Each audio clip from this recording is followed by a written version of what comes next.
Hey guys, Will Kemp here with Litespeed Construction. I'm in Oak Ridge on top of a apartment building roof, and just want to show you guys a few things that I'm spotting while I'm up here. We've got some water pouring in on one side of the building, and I can show you pretty much why that is happening with a quick video. So here we go. So the first thing you see under this giant tree is a clear drain. There's no basket over these drains, so I feel certain they're prone to clogging.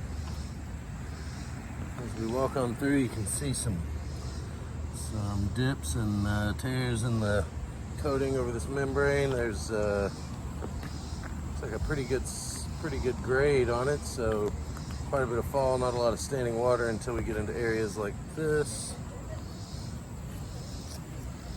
And most of the drains on this entire building look similar. There's 4 or 5 that are still pretty clear. Now, where there's this standing water, you'll see some cracking in this coating on this membrane, even some holes. And you'll see some pictures of some holes that I found in this actual gutter. I must have passed over them here.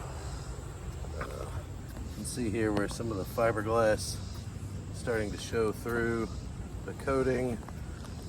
Some amount of water will seep through no matter what you do. And this appears to be happening pretty much all over the place in some degree. You